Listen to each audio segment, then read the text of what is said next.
What's up, guys? Happy Sunday. Hope we're doing well. Hope we're having a happy, awesome, sexy healing journey. We're going to keep doing these weekly live classes every week around 3 p.m. Central Time on Sundays.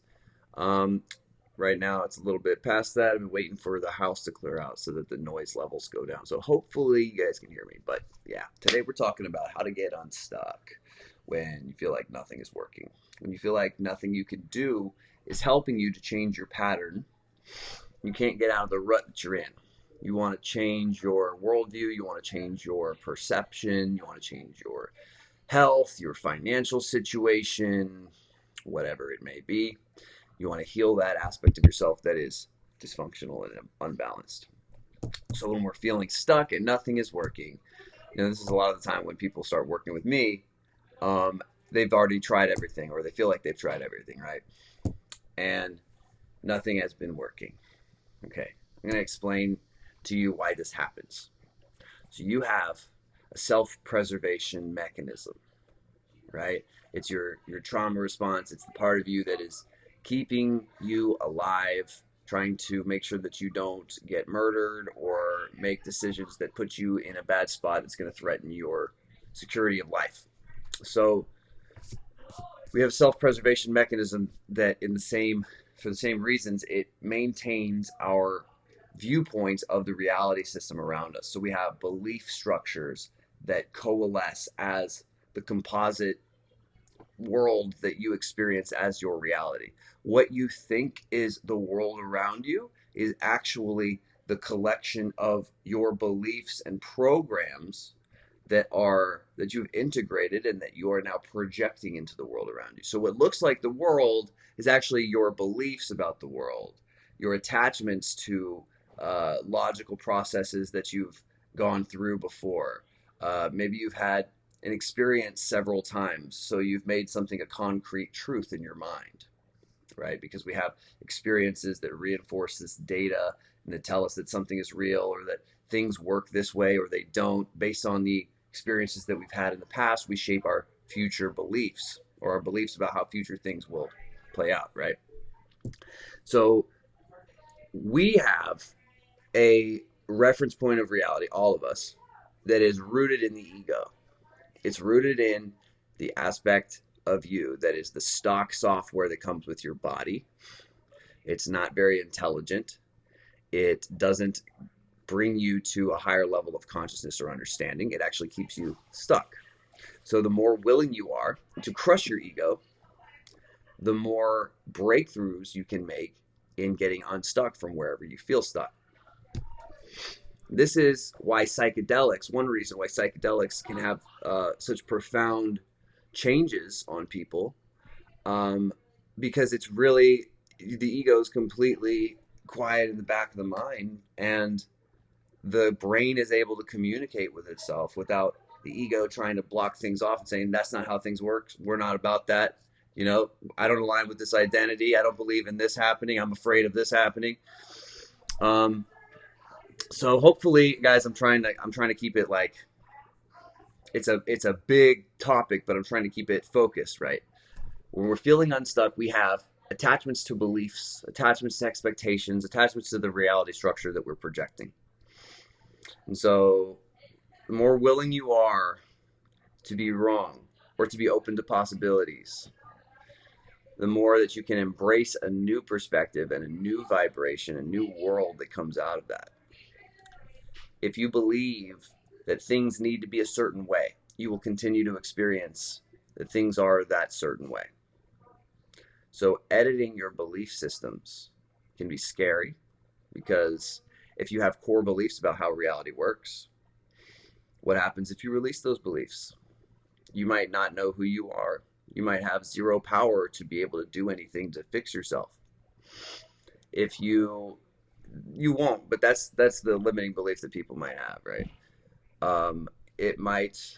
It's scary to lose your identity. How willing are you to have no idea who you are and embrace the chaos? There is universal chaos all around us. We live in a quantum world. Nothing is certain. How willing are you to be uncertain and comfortable with that? How willing are you to dissolve attachments to material things, past experiences, etc., to facilitate your own healing process and expansion of consciousness? The more unwilling you are, the more you stay stuck. Really interesting to talk to cancer survivors. I think cancer survivors have a really unique perspective on this because, they're told they have something terminal. They could very well die from it.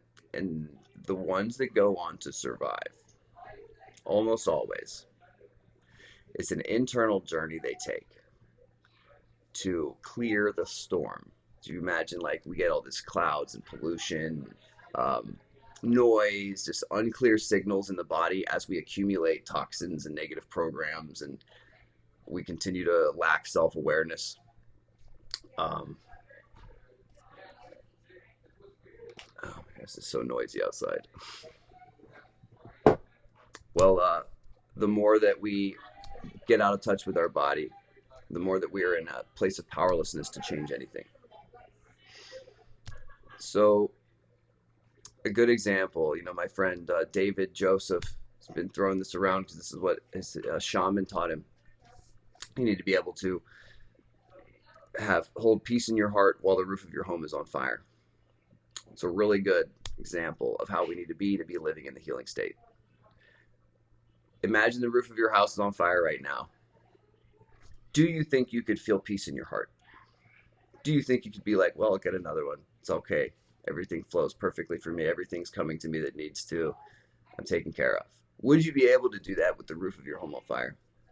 Probably most of us would have at least an initial reaction of like, there's a fire, holy moly. But could you then relax into it and release your attachment to it? If you're attached to things, it's hard to lighten your load.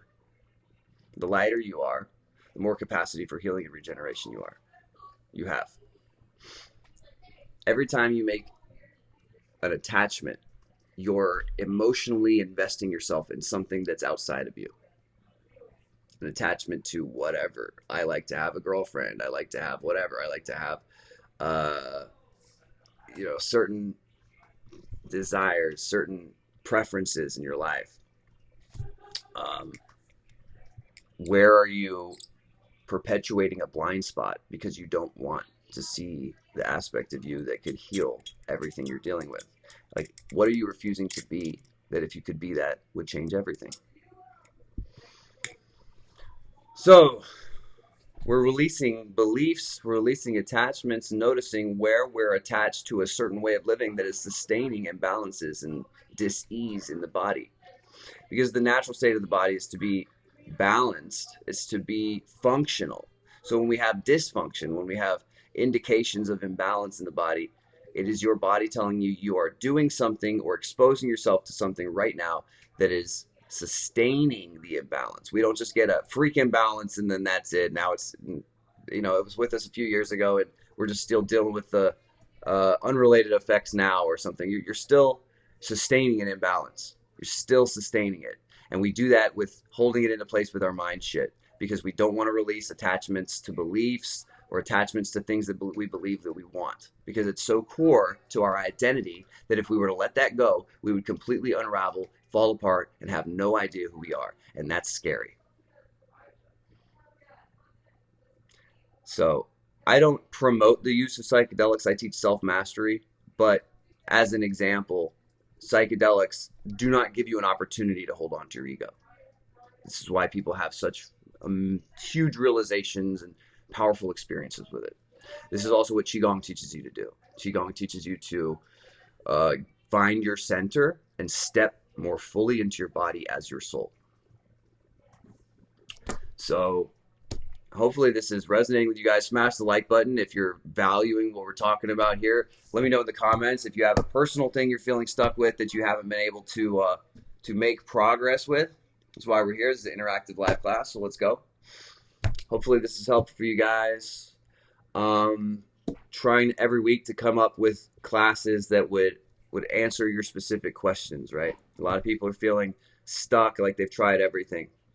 And, props to you if that's you and you're here trying to continue to find things, trying to continue to implement in your life, because that shows that you're a rock star and that you're on the healing track and that you're going to continue along this process, maybe be unrecognizable in a few years to yourself. So keep going. I love to see it, and I'm happy to have you guys. All right, let me know if there's something that you're dealing with personally where you feel specifically like you haven't been able to do anything to make it shift, to make it go away. So no matter what you try, it persists, right? Now, we all think about, we're very entrained to think, oh, I need this pill, I have this nutrient deficiency, whatever, right? You guys notice I don't talk about nutrition a lot. I mean, I'm vegan. I talk about eating rainbows and stuff now and then, but nutrition is nice. It helps you to feel your body more. But it's your mind shit that's the cause of all the problems, more often than not. It is your emotional crap, the programs that you have that don't want to face reality, or that want to make things difficult and challenging, that wants to hide away from the world, that wants to torture yourself, that wants to stay in the darkness, stay in the pain pattern, stay in the trauma response, stay in the anxiety loop of predicting failure repeatedly over and over and over again. How attached are you to your identity? Everything that you believe that you are, based on your thought patterns, based on your actions, based on your relationships up to this point, how attached are you to this identity? And how would you feel if tomorrow you were to have no idea who you are?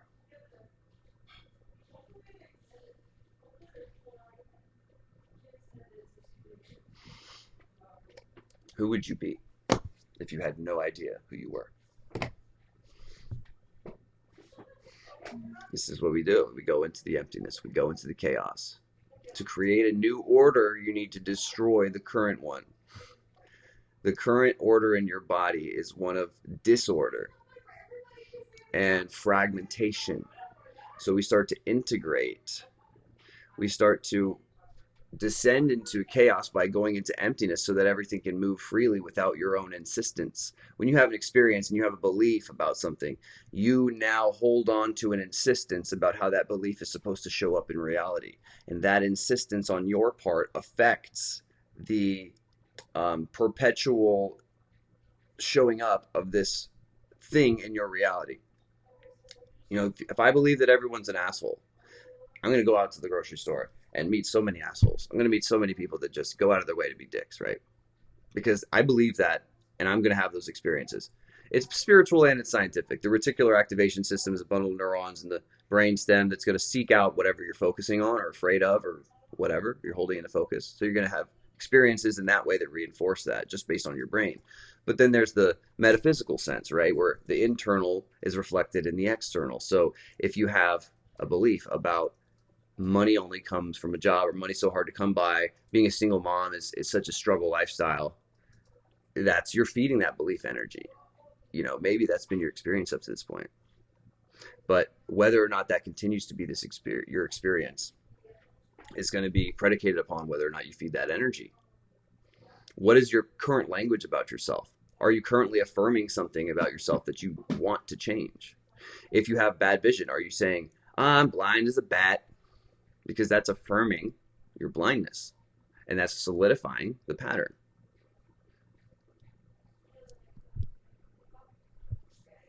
So that's an attachment to an identity right there. It's as silly as that sounds. If I think that I can't remember things, if I think that I can't stay organized, if I think that I can't talk to people, whatever, insert whatever belief that you want to have, and you're attached to that because you identify with that, and you're attached to it because you want to prevent yourself from having negative experiences that maybe you've had in the past, well, then that's fine, but you're perpetuating this pattern and you're going to continue to experience it. So are you ready to let go of the resistance and fully let yourself feel?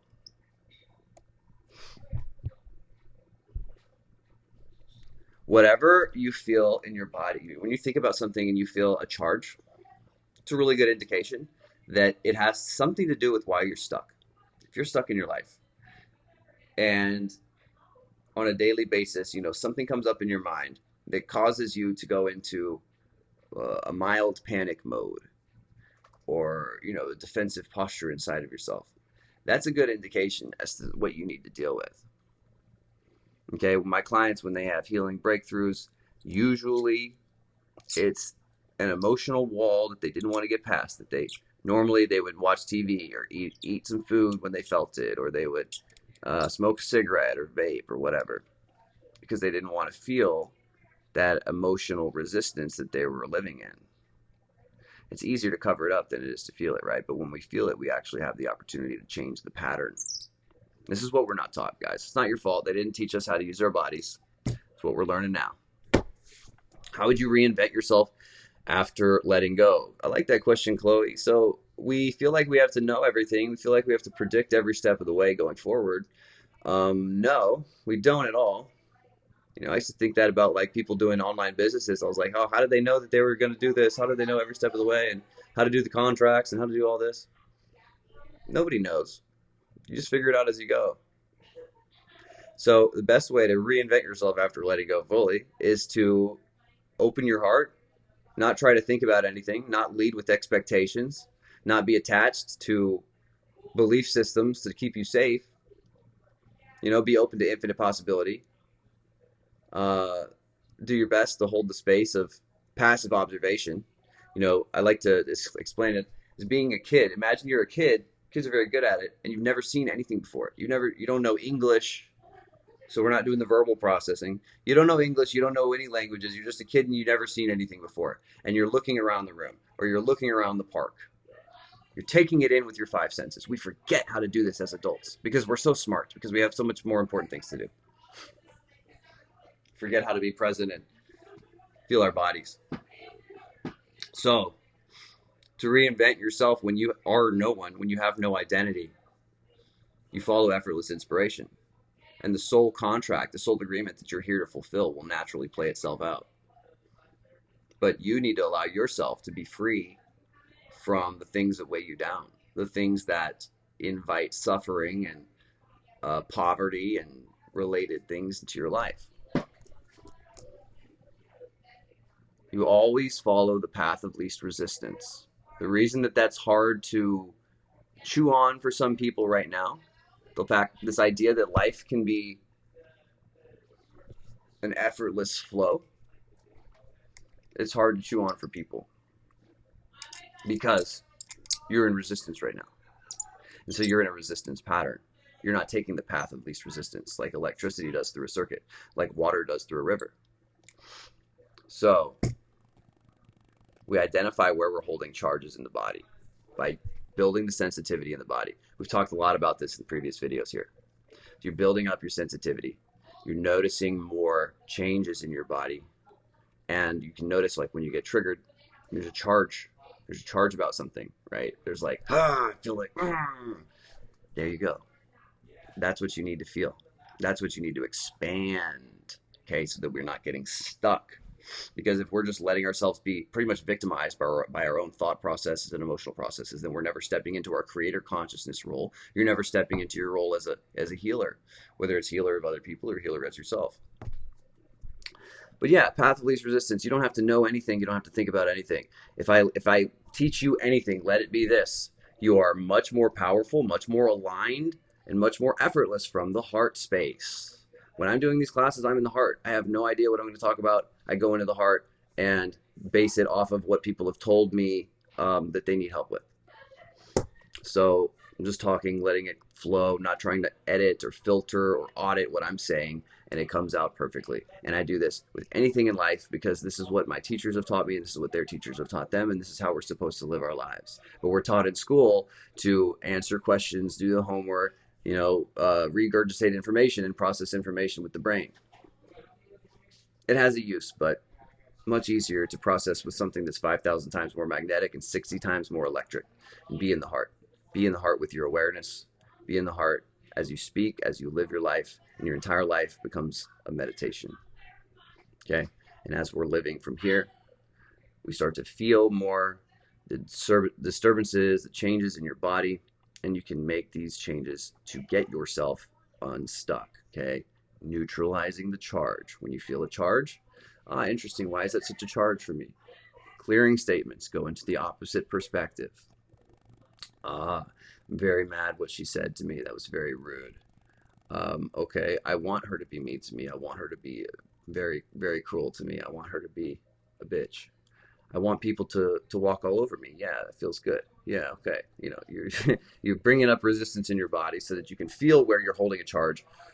And you breathe it out. Whatever you don't want to experience, want it so that you can neutralize the charge. Otherwise, you're going to keep attracting it. Okay? It's like Chinese finger trap. Two people you're trying to pull out your fingers from the Chinese finger trap, right? The more you try, the tighter it gets. You go in and it loosens. Now you're free. Where are you holding resistance? Where are you feeling stuck? That's where you need to go in. Okay, guys, I love you so much. Hope this was helpful. I got Zoom calls on my website if you want to talk about one-on-one coaching. Other than that, let me know in the comments if this was valuable to you and what you want to see next. Let me know, guys. It's interactive. I do this for you, okay? I don't have to do this, but I really want to help you guys to be able to make breakthroughs, make big shifts in your life. So let's be interactive. Let's participate with each other, okay? Love you guys so much. See you next week. Bye.